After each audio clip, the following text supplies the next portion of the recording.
Fala, gente, tudo certo? Hoje eu vou conversar com vocês sobre algumas outras funcionalidades do Pandas. Vou falar sobre manipulação, né, de data frames de uma forma um pouco mais geral. Vou falar também sobre estatísticas dentro dos data frames. Vou falar sobre uma forma que a gente consegue fazer, né, um arquivo de relatório, né, com os data frames que a gente tem. E também vou falar sobre uma integração que a gente tem, né, dos data frames do Python com Excel, né, de uma forma que a gente consegue passar as nossas tabelas do Python, né, para um arquivo de Excel, por exemplo. Então, primeiro, falando aqui sobre os data frame que a gente vai trabalhar, né, sobre aquele mesmo data frame da qualidade dos vinhos, né, a gente vai usar essa mesma tabela que eu coloquei aqui para vocês. Bom, então falando sobre mesclar e combinar dados, né, dos data frames, o que eu posso fazer, né? Primeiro eu vou falar aqui sobre a função assign, né, que é uma função muito boa quando a gente quer colocar, né, uma coluna diferente dentro do nosso data frame. Uma coluna, por exemplo, que depende de outra coluna. Então aqui eu estou fazendo justamente isso, né? Eu chamei o meu data frame lá em cima de vinho_df e essa sintaxe aqui que eu vou usar, né? Vou colocar vinho_df ponto assign, né? Então eu vou usar o meu data frame primeiro, né, na minha sintaxe, e vou usar a função assign depois. E aí vocês conseguem perceber que o meu data frame ele tem o valor de pH, não é? Ele tem o valor originalmente de pH, ele está aqui, né? O valor original de pH, no data frame original ele tem o pH, né, do vinho. Mas se eu quisesse, por exemplo, colocar uma coluna de pOH, que é uma coluna que depende da coluna de pH, o que eu posso fazer? Escrevendo aqui de novo, né? Eu posso dizer que o pOH ele é, na verdade, a coluna de pH, né, do meu data frame. E eu tenho que escrever certinho, né? A mesma coisa que está aqui em cima eu tenho que escrever. Na verdade vai ser 14 menos a coluna. 14 menos a coluna. E aí, se eu der um run aqui nessa minha célula, ele vai justamente colocar a coluna de pOH, que é diretamente dependente da coluna de pH. Essa é uma função muito legal dos data frames. Bom, falando agora sobre a função concat, ela é usada para concatenar, né, data frames. Como que eu consigo fazer isso com essa função concat? Supondo que eu tenho aqui dois data frames, né, eu estou fazendo aqui, na verdade, retirando as linhas, né, do meu data frame original lá em cima, mas supondo que eles são dois data frames diferentes, né? Eu tenho aqui dois data frames, né? Eles têm as mesmas colunas, né? Os mesmos títulos das colunas, enfim. E eu quero unir eles, por exemplo. O que eu posso fazer? Eu vou usar a função concat. E como que eu vou fazer isso? Com essa sintaxe aqui. Aqui, primeiro, eu preciso citar para ele quais são os data frames que eu quero concatenar, que eu quero juntar, né? E como eu faço isso? Eu passo uma lista para ele. Eu vou abrir então aqui os colchetes e vou passar os data frames separados por vírgula que eu quero concatenar ali, né?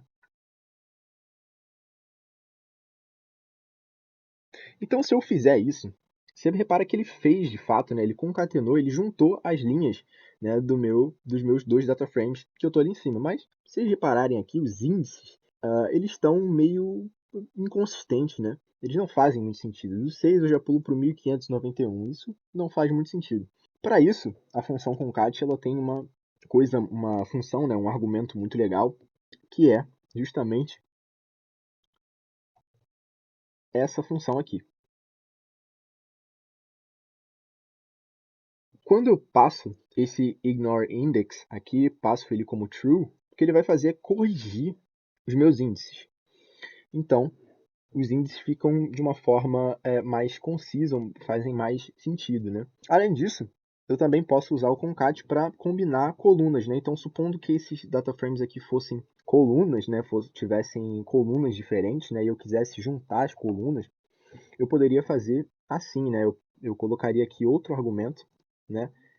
Axis igual a 1, né? Por padrão ele é igual a 0. 0 eu vou concatenar as linhas. E se eu colocar 1 no axis, ele vai concatenar linhas, né? Eu não vou fazer isso aqui, porque se eu fizer, né, ele não vai fazer sentido, vai ficar algumas colunas sem valores, né? Então, para esse caso aqui não faz sentido, mas só para vocês entenderem, né, para vocês saberem que eu posso também, com o concat, eu posso concatenar também colunas.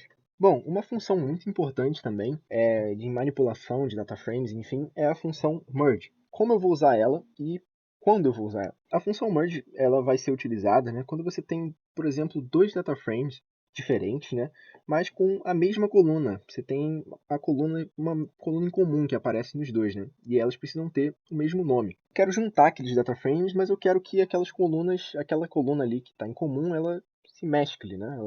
Ela não apareça duas vezes. Então, como eu vou fazer isso? Eu vou usar essa sintaxe aqui.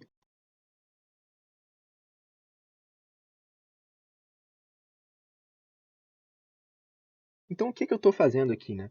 Eu estou colocando o meu data frame que eu chamei de vinho underline merge 1 à minha esquerda, né? Eu coloco sempre primeiro o meu data frame mais à esquerda, usando a função e colocando a outra tabela que eu quero que fique mais à direita. E aí eu estou usando esse argumento aqui para eu dizer que eu quero que ele mescle a coluna de pH. Bom, agora apresentando a função join, eu vou usar ela em situações em que eu preciso juntar dois data frames, né? Em que, por exemplo, eu tenho colunas iguais, né? Ou em que eu tenho índices diferentes, né? Vocês reparem que aqui nesse data frame aqui eu estou indo do índice 0 a 5 e nesse data frame aqui eu estou indo do 1 ao 6.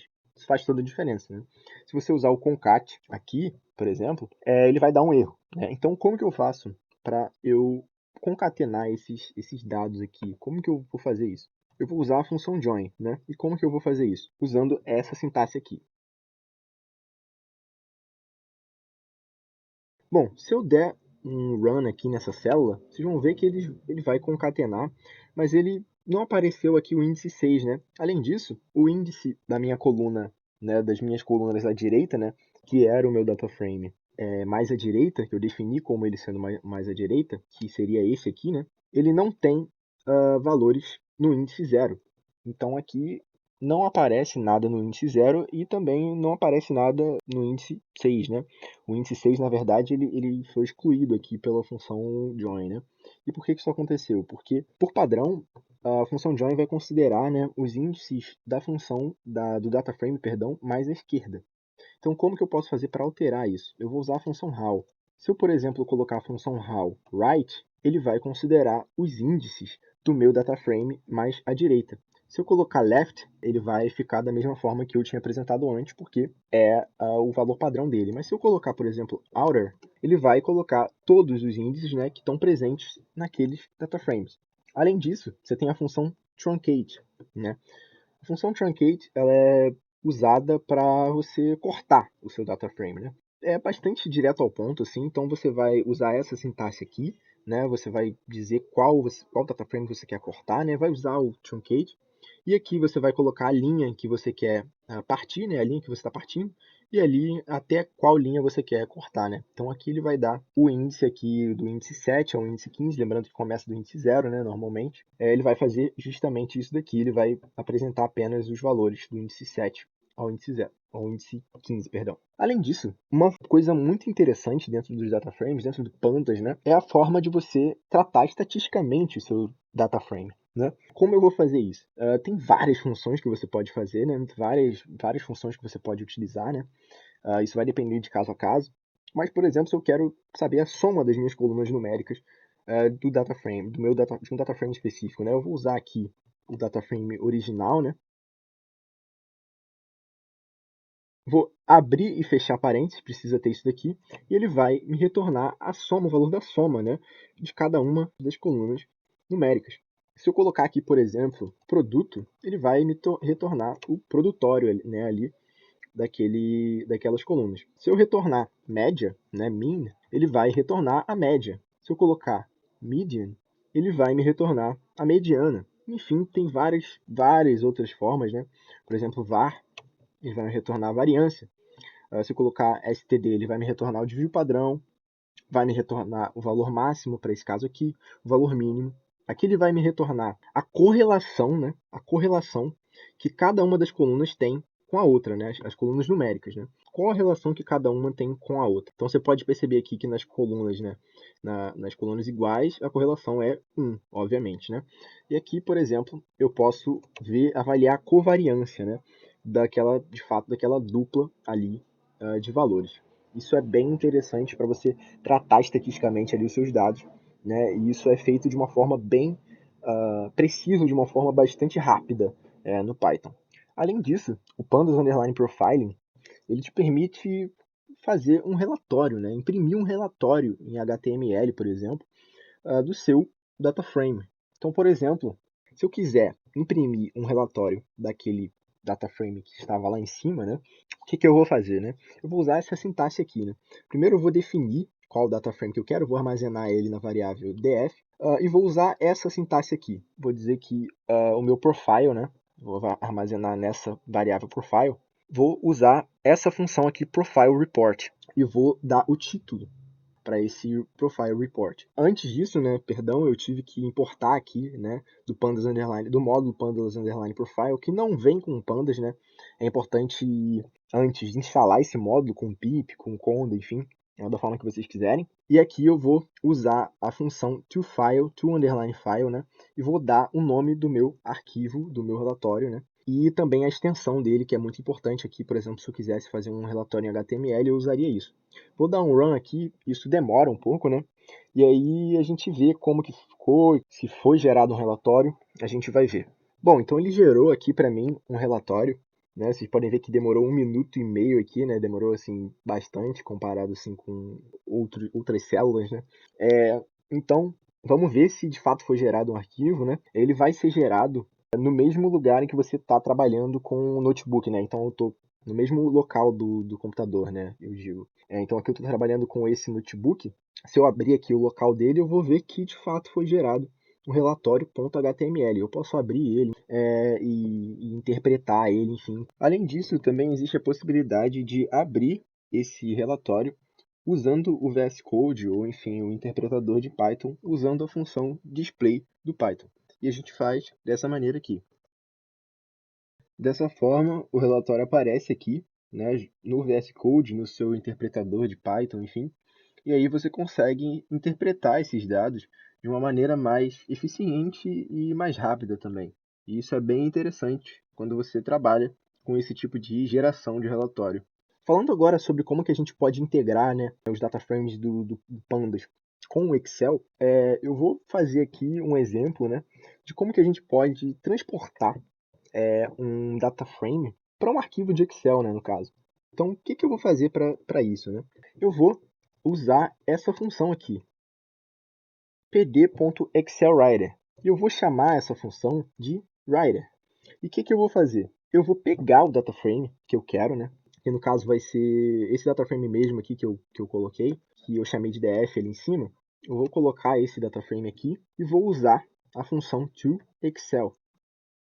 Como que eu vou escrever, né, esse arquivo de Excel? Eu vou justamente usar o Excel Writer, que eu chamei ali em cima de Writer, simplesmente, né? E eu vou, por exemplo, eu posso dar um nome ali pro sheet, né, para aquela página ali de Excel, né? Eu posso dar um nome, posso chamar ela de sheet 1, por exemplo. E aí, se eu der um Enter aqui nesse código, ele vai criar um arquivo em Excel para mim, né? De fato. Isso é bastante legal, né? Porque o Excel ele é muito utilizado, ele é bem legal dentro de empresas, enfim. Então, esse tipo de integração, esse tipo de junção, né, dos data frames com o Excel é bem importante, bem interessante. Bom, então era isso que eu tinha para falar com vocês hoje. Acho que foi bastante proveitosa essa, essa conversa que eu tive aqui com vocês. Eu queria falar com vocês mais uma vez para vocês lerem as documentações, né? É muito importante aqui, eu dei só uma ideia, uma noção, né? E dei os principais argumentos das funções que eu utilizei aqui, né? Tem vários outros, enfim, e eu recomendo, eu incentivo vocês, né, a darem uma olhada nas documentações. Vocês podem achar facilmente aí no Google, né? E tentar, né, de fato, trabalhar com essas funções, né? Alterar ali algumas coisas, enfim, fazerem vocês mesmos, né? Porque é só assim que a gente aprende a programar, não tem jeito. É só isso que eu tinha para falar com vocês mesmo, gente. Por hoje é só. Valeu para quem acompanhou até aqui. E é isso, gente. Tchau, tchau. Um abraço.